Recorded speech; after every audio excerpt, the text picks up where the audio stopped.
The sound of oxygen was the only noise in the room that night. 1, 2, 3 breaths. A mechanical noise that constantly reminded me that I was still alive, even when I didn't want to be, even when it hurt. The window was ajar, letting in fresh air that made no difference to me. I depended on that machine to breathe. It was that night that everything changed. Ricardo walked through the door, adjusted the pillow under my head without looking me in the eyes. I felt his scent was stronger than usual. He was dressed up too much for a Tuesday. "This is not a life," he said softly. He thought I hadn't heard, but I did. Words that entered like needles. Words that confirmed what I had known for months. The hallway lights cast a shadow on the wall. His shadow, moving away. I could hear the car keys jingling as he walked out the front door. The silence that remained was heavier than the oxygen machine beside me. That night, while I struggled to breathe, he left. He didn't say where he was going. He didn't say when he would come back. But he left his phone charging in the guest room's outlet. The phone that never went without a password. The phone that, on that night, illuminated the room with a notification. It was from Tinder. A message from someone named Amanda. "Can't wait to meet you tonight. I will never forget how my fingers trembled as I held that device. How my chest hurt. Not from the illness, but from that confirmation I had been trying to deny for months. How my eyes burned with tears that no longer had the strength to fall. Lying in that bed, with tubes connected to my fragile body, I discovered he was going to meet another woman. Someone healthy. Someone without oxygen tubes. Someone who could walk unaided, breathe without machines. Someone who wasn't a burden. While the oxygen machine made that rhythmic noise, I remembered how it all began. How we met 15 years ago at a birthday party. How he smiled when he saw me. How he called me my strength when I started to get sick. How everything changed when the diagnosis became more severe. Idiopathic pulmonary fibrosis. Difficult words to say that my lungs were dying slowly. That each breath would be harder than the last. That there was no cure, only control. A sentence that came when I was just 42 years old. Ricardo promised to stay by my side. "In sickness and in health," he repeated. But the fatigue came gradually. First, there were the impatient looks when I couldn't get out of bed. Then, the frequent outings to clear his mind. Finally, the silence. That silence that says more than any word. I looked at our wedding photo on the nightstand. We were two different people. Two people who believed in a future that would never come. I was smiling in the photo, not knowing that years later I would be tied to a machine, waiting for my husband to return from a date with another woman. When I heard the sound of the car returning, it was already past 3 a.m. I closed my eyes and pretended to be asleep. I smelled the scent of alcohol and women's perfume when he entered the room. He checked my oxygen, adjusted the blanket, and went to sleep in the other room, as he had done for months. The next morning, he made coffee as if nothing had happened, brought it to me, adjusted my pillows, and asked if I had slept well, as if I didn't know, as if I hadn't seen. "Did you go out last night?" I asked, trying to control my breathing. Every word was an enormous effort. "I just went to have a beer with the guys from work. You were sleeping so well I didn't want to wake you." Lies. One more among so many. I could taste the bitterness of them in the air between us. "Did you meet someone interesting?" I insisted, looking directly into his eyes. I saw the exact moment he understood, the moment he realized that I knew. A flash of guilt, quickly replaced by defensiveness. "What are you talking about?" "Amanda, from Tinder. She was eager to meet you." The silence that followed was the most honest we had had in months. He put the cup on the table, ran his hand through his hair. He was searching for words that didn't exist. It's not what you think. Another lie. One more to the collection. Then tell me what it is, Ricardo. Explain to me why my husband goes out to meet other women while I stay here, tied to this machine. He sat on the edge of the bed, far from me, as if my illness were contagious, as if my pain could infect him. I can't take it anymore, Marcia. This isn't life. Not for you, not for me. Those words, clearly spoken this time, hurt more than the fibrosis in my lungs. They hurt because they were true, because I thought the same thing on nights when I couldn't sleep. What kind of life was this? Tied to tubes and medications. What kind of life was this, where every breath was a battle? I never asked you to stay, I said, with the little breath I had left. But how could I leave? What would people think? What kind of man abandons his sick wife? So that was it. He stayed out of obligation. For appearances, not for love. You can go, I whispered. I'm releasing you. I saw something in his eyes. Relief? Guilt? I couldn't decipher it. Don't be ridiculous. I'm not going to abandon you. But he already had. He was present only in body. His heart, his mind, had left long ago. That afternoon, after he left for work, I asked the nurse, who came 3 times a week, to help me sit in the chair by the window. I wanted to feel the sun. I wanted to look at the world outside, a world that kept turning, indifferent to my pain.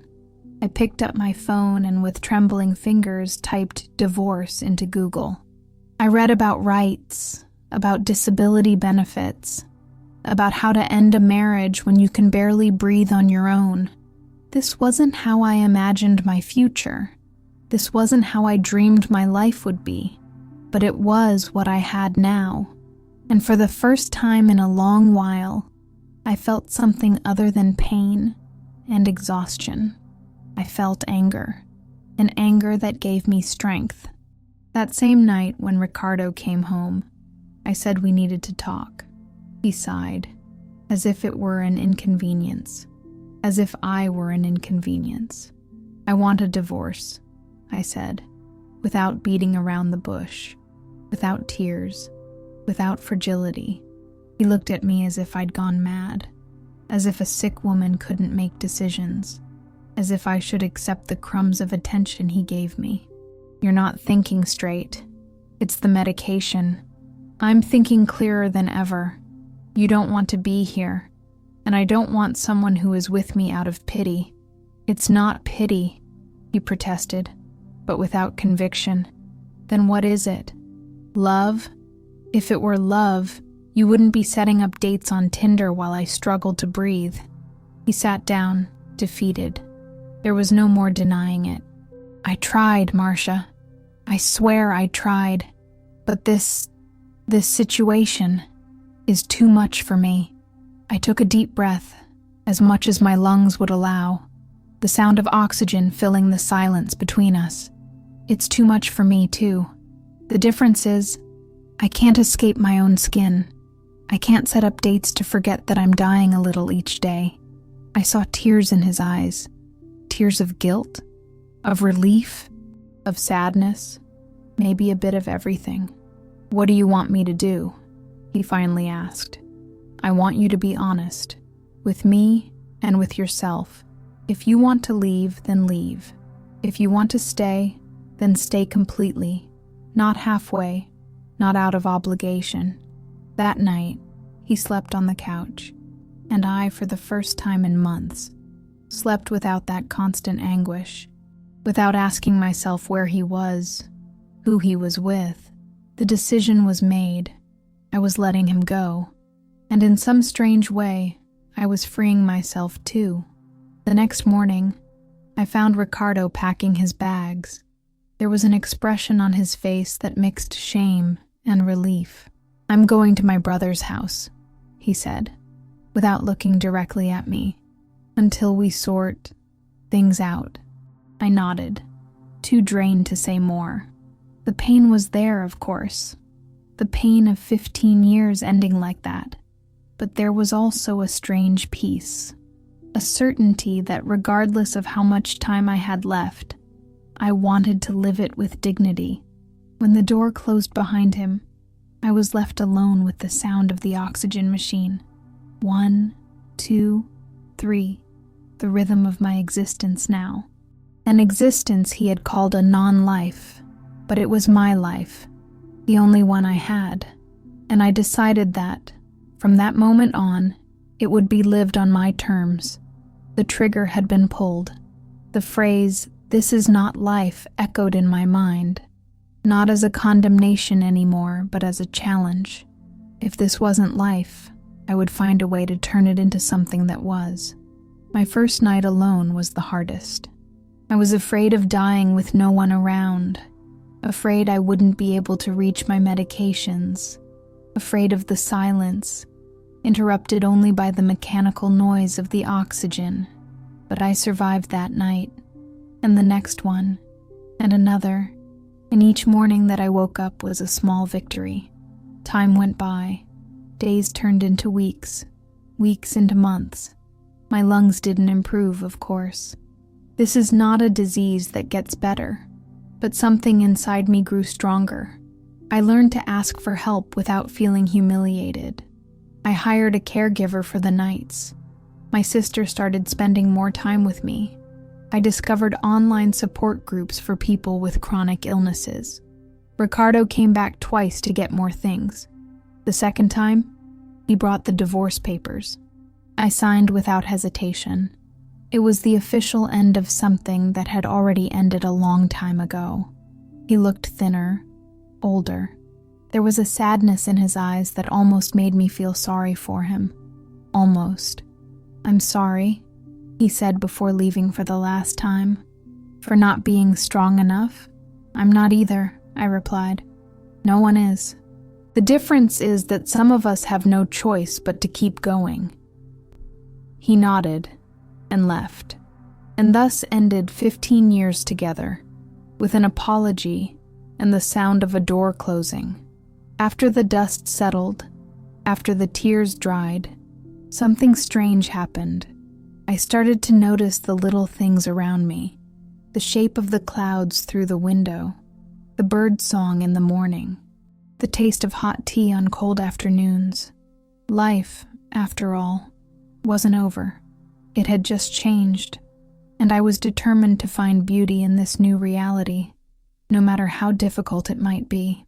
I went back to reading the books I loved. I asked my caregiver to help me paint the bedroom walls a soft blue. I started writing a journal, recording thoughts, feelings, and small daily victories. On a particularly difficult afternoon, when breathing was heavier than usual, I received an unexpected message. It was from Amanda, the woman from Tinder. "You don't know me, but I think I need to apologize." I read and reread that message, unbelieving. How had she gotten my number? Why was she contacting me? The message continued. "Ricardo told me about you after we met that night. He cried. He said he was a jerk, that he had a wonderful wife at home, fighting for her life, while he was running away from reality.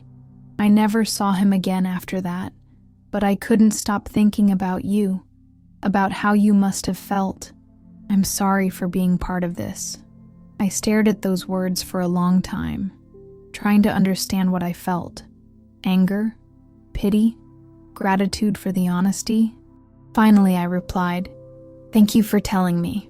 I'm not angry at you. Life is too complicated for simple judgments." I turned off the phone and looked out the window. The sky was beginning to darken. Another day ending. Another day I had survived. I then realized that despite everything, I did not hate Ricardo, nor Amanda, not even my illness. Hatred required energy I no longer had. What I had was just enough to live one day at a time, to breathe with the help of that noisy machine, to find small moments of peace amidst the chaos. And maybe that was enough. Maybe that was, after all, a life. What Ricardo didn't understand, what many people don't understand, is that life doesn't need to be grandiose to have value. It doesn't need to be healthy or beautiful or comfortable. Sometimes life is just resistance. It's waking up in the morning, even when it hurts. It's breathing, even when every breath burns. The phrase, "this is not life," had transformed within me. It was no longer a condemnation, but a challenge, a question. If this is not life, then what is it? And the answer came gradually, in the small moments of grace that I could find even on the hardest days. Life, I discovered, is what we decide it to be, even with limitations, even with pain, even with oxygen tubes and difficulties in breathing. Every morning I woke up, every breath I could take, I was living, in my own way, on my own terms, and that, as difficult as it was life, my life. The impact of Ricardo's betrayal went far beyond the emotional. My body, already weakened by the illness, felt every word, every absence, every lie. In the weeks following his departure, my breathing worsened. The doctors said it was psychosomatic, that emotional stress was affecting my physical condition, as if I needed them to tell me the obvious. I began to lose weight. Food no longer had flavor. Swallowing became a chore, just like everything else. My skin, once merely pale, took on a grayish hue that frightened my occasional visitors. My sister Denise started coming over every day. She brought food, tidied the house, checked my medications. At first, I resisted her help. I wanted to prove I could handle things on my own, that I didn't need anyone, that Ricardo's absence hadn't destroyed me. But the body has its limits, and mine were getting increasingly narrower. One night I woke up unable to breathe properly, even with the oxygen on max. Panic took over me. I tried to reach the phone, but my arms felt like they weighed a ton. Darkness began to close in around me. I woke up in the hospital. Tubes, beeps, bright lights. Denise by my side, with deep dark circles under her eyes, and a look of relief when she saw my eyes opening. "You really gave us a scare," she said, holding my hand. "The neighbor heard you banging on the wall and called the ambulance. It was my first hospitalization since Ricardo left. It wouldn't be my last." The doctors were clear. My condition was deteriorating faster than expected. The stress, the depression, the lack of proper care, everything was contributing to the decline. "You need constant supervision," the doctor said, looking more at Denise than at me, as if I could no longer make my own decisions. "You can't be alone anymore." I wanted to protest. I wanted to say I was fine, that I could take care of myself, but my body betrayed me. My gasping breaths, even with supplemental oxygen, discredited any argument I could make. When I returned home, a week later, it was to a transformed environment. Denise had moved into the guest room. There was a nurse hired for the mornings, another for the nights. My house no longer felt like mine. "It's temporary," Denise assured, noticing my discomfort. "Just until you regain your strength." But we both knew it was a lie. I wouldn't regain my strength. This disease only goes in one direction, downhill. In the following months, I lived in a kind of limbo. I wasn't well enough to be independent, nor sick enough to be in the hospital full-time. I was just existing, breathing with difficulty, taking medications that only delayed the inevitable. The people around me tried to brighten the environment. They brought flowers, told stories, talked about the future as if I had one. I smiled and pretended to believe. It was easier that way. For them, not for me.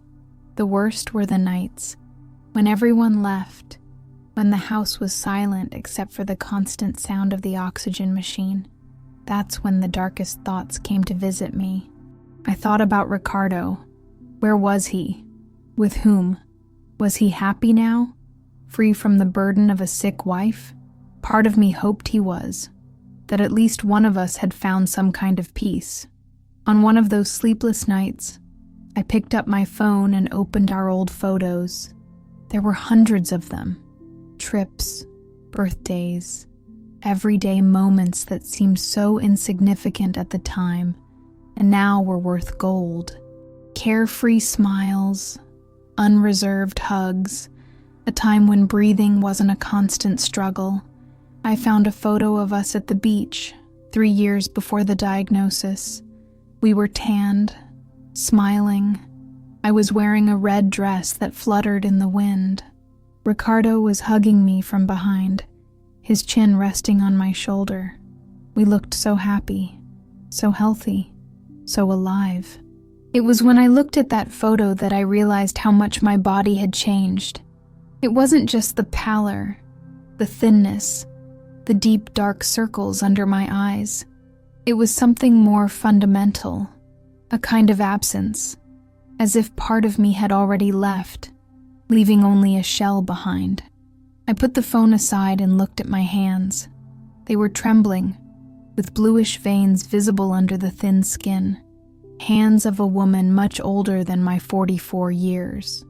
That night I cried, not for Ricardo, not for the betrayal, but for myself, for the woman in the red dress in the photo, who could never have imagined that, a few years later, she would be confined to an oxygen machine, counting breaths like someone counting days. The impact on my body was evident to anyone who had known me before. But the impact on my life, on my routine, was even more profound. Before I was a literature teacher, I loved my students, I loved books, I loved the classroom discussions. When the illness began, I tried to continue. I reduced my hours, then switched to online classes. Finally, I had to stop completely. I could no longer breathe well enough. Before, I used to walk every day in the park near my house. I loved feeling the wind, seeing the seasons change in the trees, greeting the same faces that were part of my morning routine.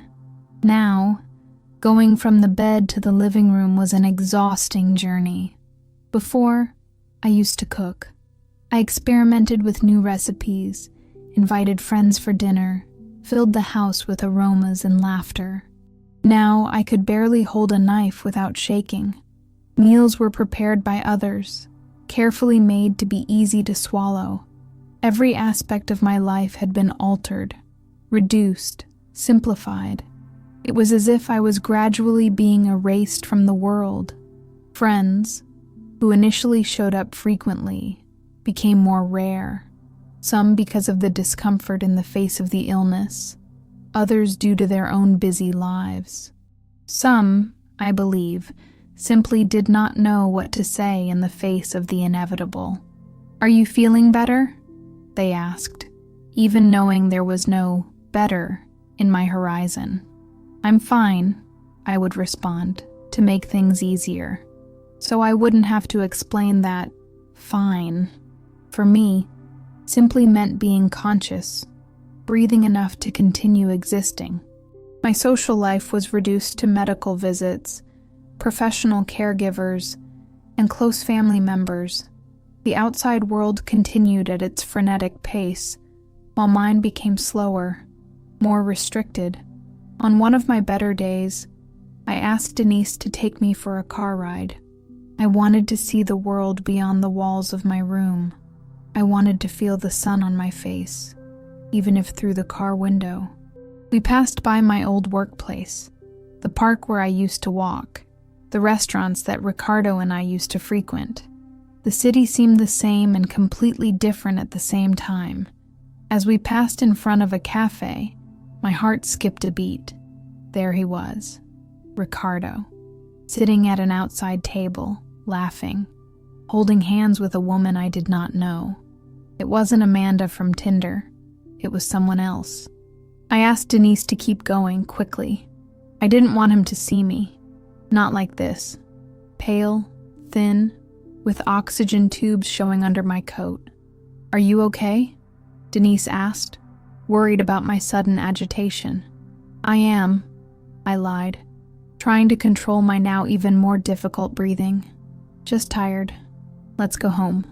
That night, lying in bed, I replayed the scene in my mind. Ricardo seemed fine, happy. He had moved on, as it should be. So why did I feel that deep pain in my chest, worse than the one caused by fibrosis? Because as I realized, I still hadn't moved on. Not completely. Part of me was still stuck on that night, the sound of car keys jingling as he left to meet another woman, leaving me alone with the oxygen mask on. That's when I made a decision.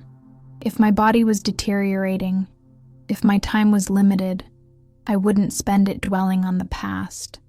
I wouldn't waste the few good moments I still could have.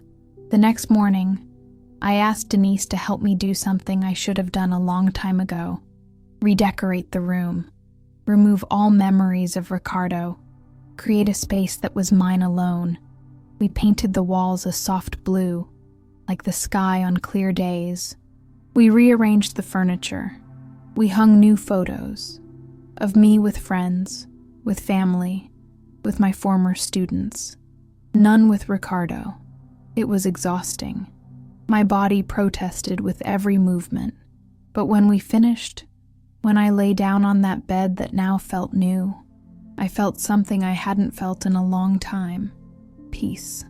The impact of the betrayal, the illness, everything that had happened in recent months was still there, of course.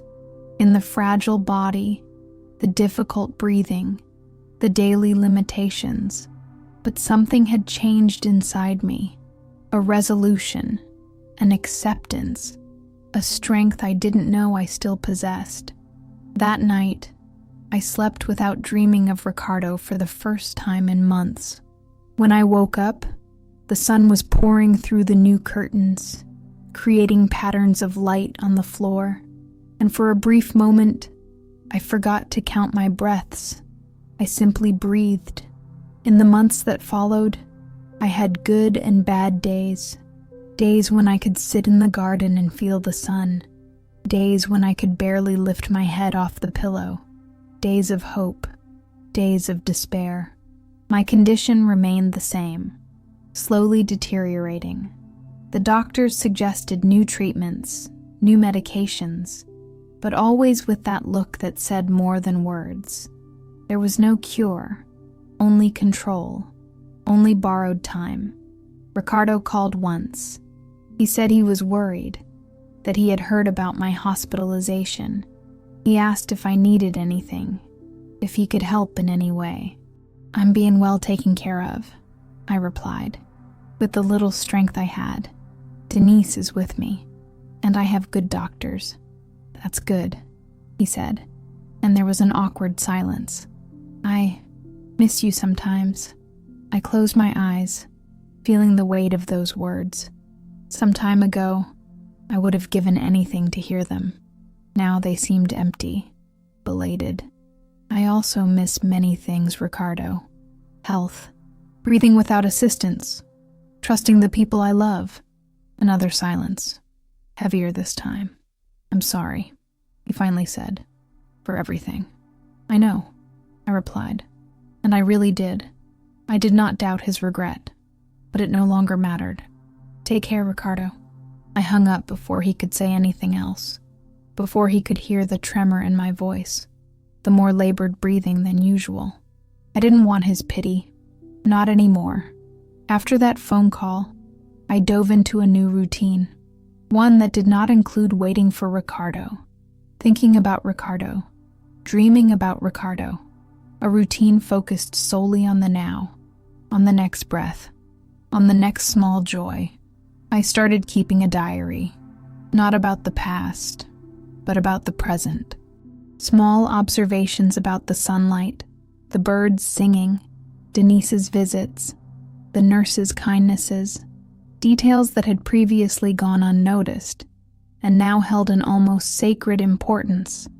In one of the entries I wrote, "Today I counted 15 breaths without pain, 15 moments of peace. It's more than I had yesterday. It's enough for today." And it was true. Each breath without pain was a victory. Every moment of clarity, of consciousness, was a gift. Each day that I opened my eyes in the morning was one more day, a day that many do not have. The impact on my body, on my life, was undeniable. The illness had changed everything, just like Ricardo's betrayal. But in some strange way, these blows also transformed me. They taught me to value what used to seem trivial. They showed me that life, even diminished, even painful, was still life. And if that wasn't life, as Ricardo had said that night, then what was it? If having trouble breathing, feeling pain, struggling every day wasn't life, then what was left? The answer came gradually, in small moments of clarity, in brief instances of peace between crises. Life wasn't what I had before. It wasn't health, movement, freedom.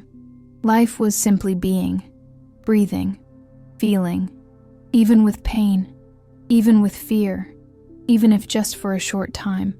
And this realization, as simple as it seemed, changed everything. It didn't cure my illness, of course. It didn't make my lungs function better. It didn't bring Ricardo back. But it gave me something I had lost that night when he left to meet another woman. Dignity. The dignity to accept my condition without being defined by it. The dignity to acknowledge the pain without being consumed by it. The dignity to continue, even when continuing seemed impossible. And it was this dignity that kept me breathing day after day, when giving up would have been easier. He said he loved me, so many times, in so many ways, with words, with gestures, with promises. But he loved a version of me that no longer existed. He loved the healthy, active, independent woman, not the one I had become, not the one who needed tubes to breathe, help to eat, constant care. For a long time I blamed myself for this, as if getting sick was a choice, as if I had broken some invisible contract by having my lungs fail prematurely. In sickness and in health, the wedding vow says. But few people truly understand the weight of these words until sickness arrives, until forever becomes one day at a time, until together becomes one person struggling to breathe and the other struggling not to run away. I don't completely blame him, not anymore. Taking care of someone with a chronic and progressive illness is an arduous task.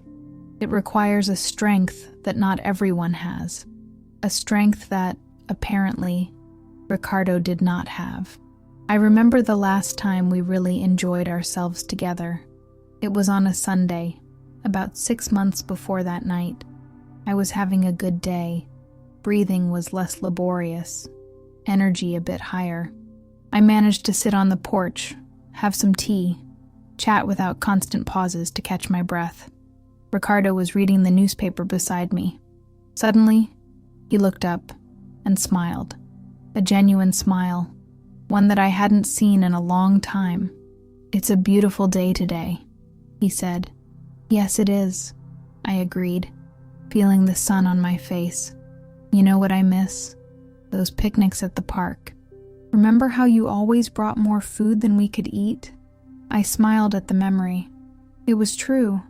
I always overdid the amount, as if we had to feed an army instead of just the two of us. "Maybe we could have a picnic right here," I suggested, pointing to the small garden. "It wouldn't be the same, but..." He interrupted me, excited. "Let's do it now. I'll prepare everything." And so, unexpectedly, we had an improvised picnic in our own garden. A blanket spread on the grass, simple sandwiches, juice in plastic cups.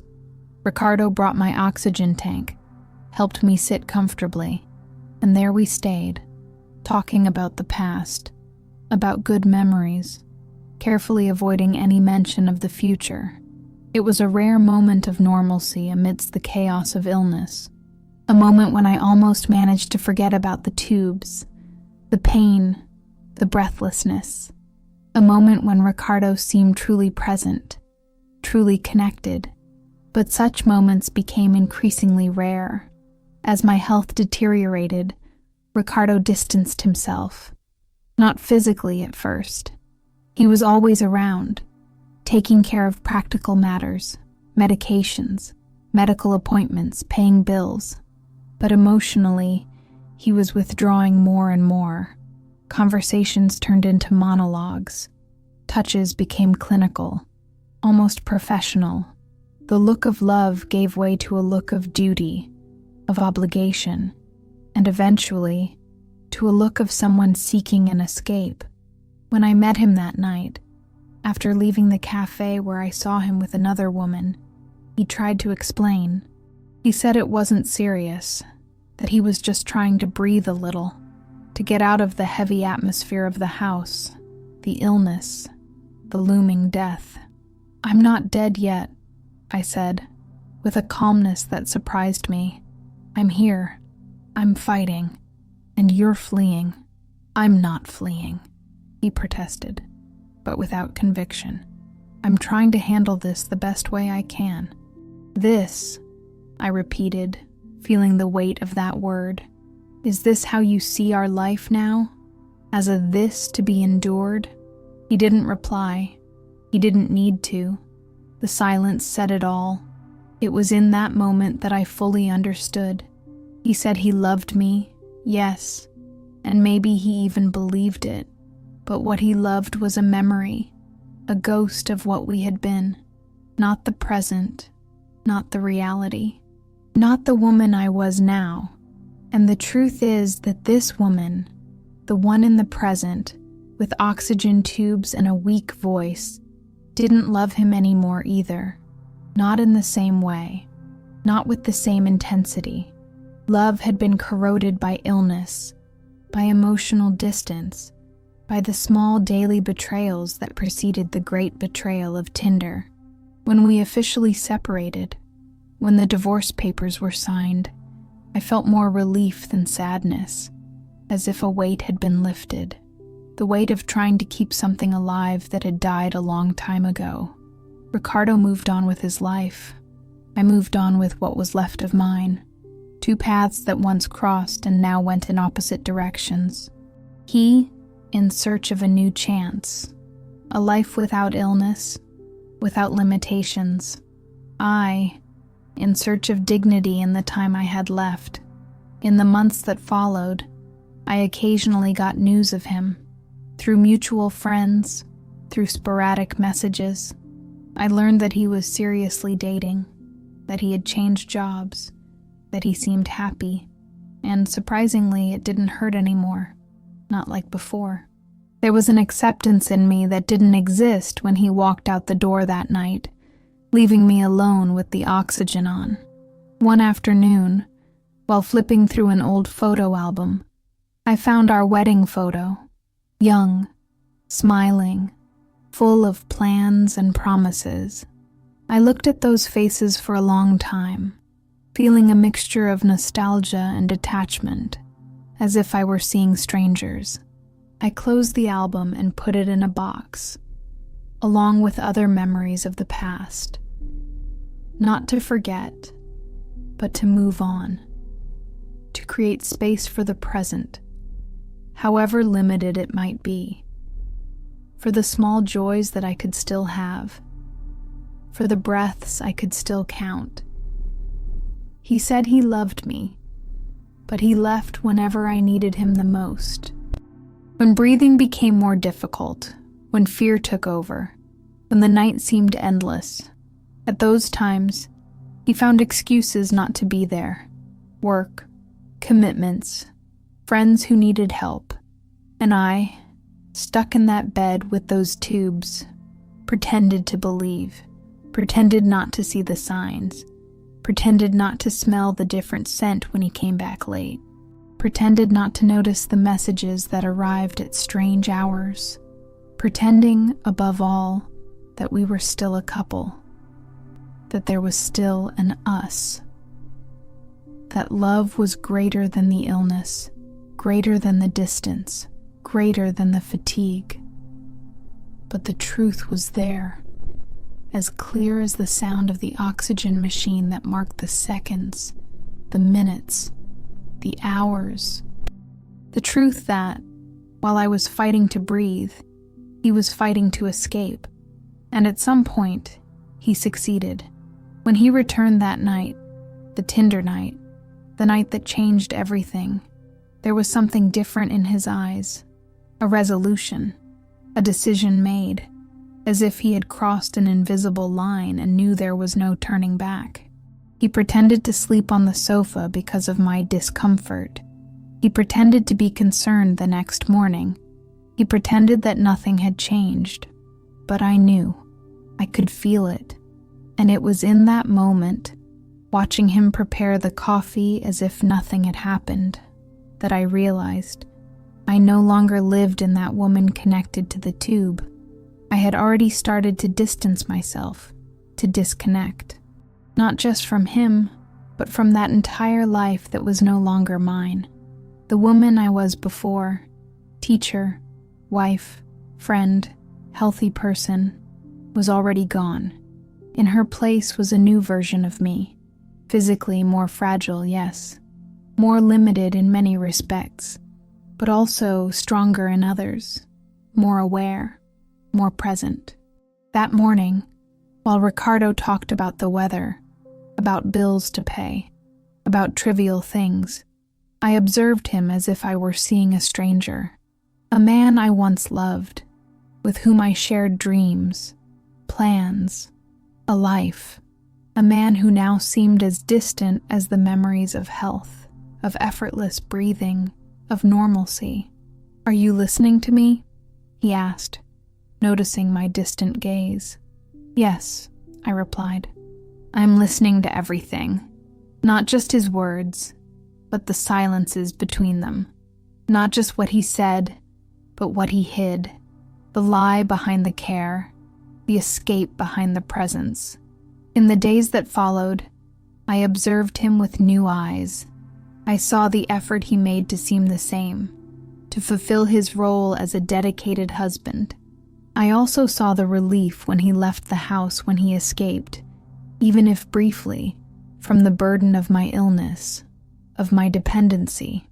And above all, I saw that we couldn't continue like this, that I couldn't continue like this, pretending not to see, not to know, not to feel, trapped not only by the illness, but by a marriage that had turned into a prison for both of us.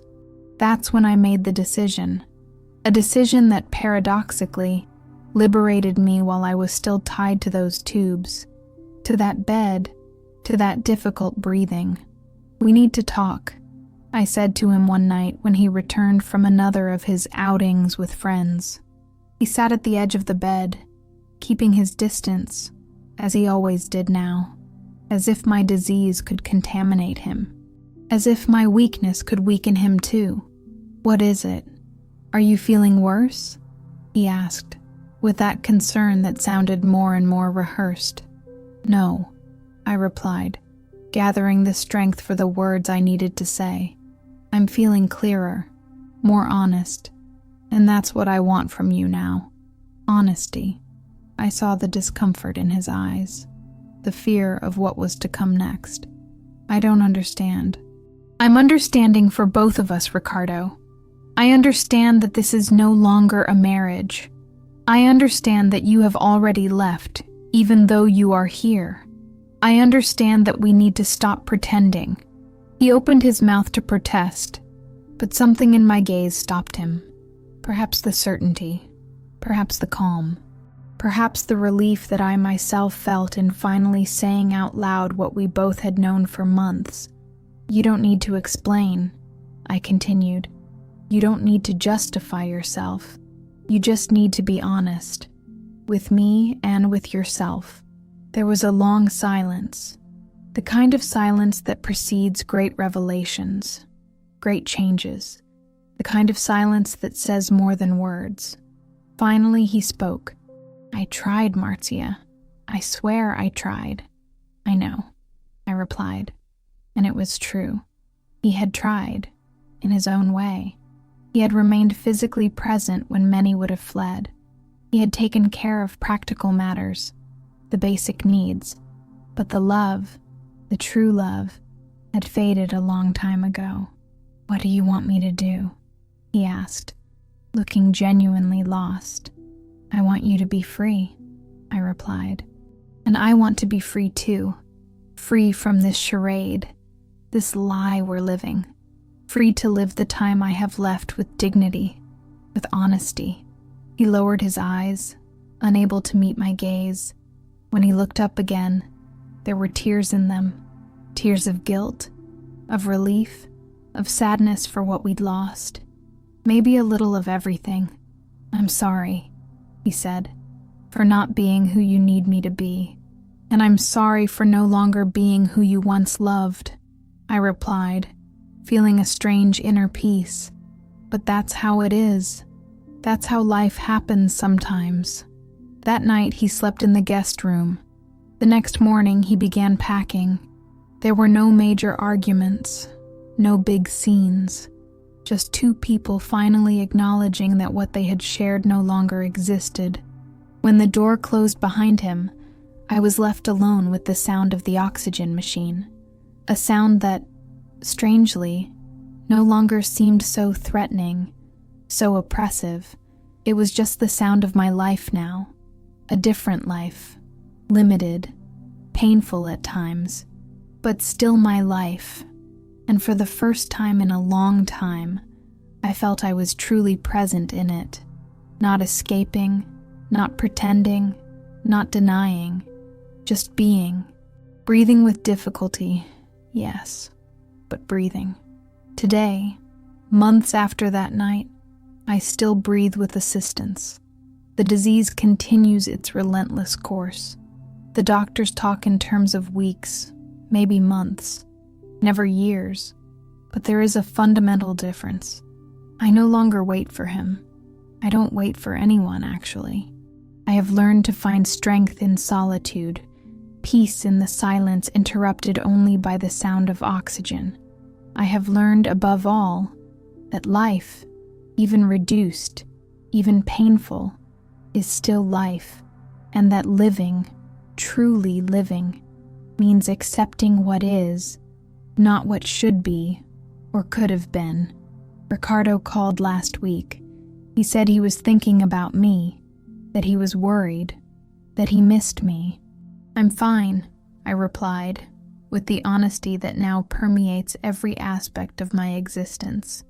I'm living each day as it comes, without expecting miracles, without fearing the inevitable. There was a silence on the other end of the line, a silence that spoke volumes about the distance that now separated us. Not just physical, but emotional, existential. "That's good," he finally said, seeming unsure of what else to say. "Yes, it's good," I agreed. "It's real. And in the end, that is what matters. Reality, no matter how harsh it is. The truth, no matter how painful it seems. Life, no matter how brief it may show itself to be." When I hung up the phone, I looked out the window. The sun was setting, painting the sky in shades of orange and pink. A spectacle that many see daily without really noticing. A spectacle that, for me, has gained an almost sacred meaning. I took a deep breath, as deep as my lungs would allow. I felt the familiar pain, the constant struggle, but I also felt an unexpected gratitude for being alive to see another sunset, for having found, amidst illness and betrayal, a truer version of myself. He left me with the oxygen on and went off to a Tinder date. It was the end of a story, the end of a marriage, the end of a version of my life, but it was also the beginning of something unexpected, an inner journey that took me farther than my sick lungs would ever physically allow me to go, a journey of self-discovery, acceptance, and peace. Today I still breathe with help, but I no longer wait for him, nor for anyone. I learned to be enough for myself, to find meaning in each breath, in each sunrise, in each small moment of grace that I can still experience. And maybe that, in the end, is the greatest victory of all. If this story touched something in you, wait until you hear what's next. It's as if each breath is a revealed secret. Come with me to the next video,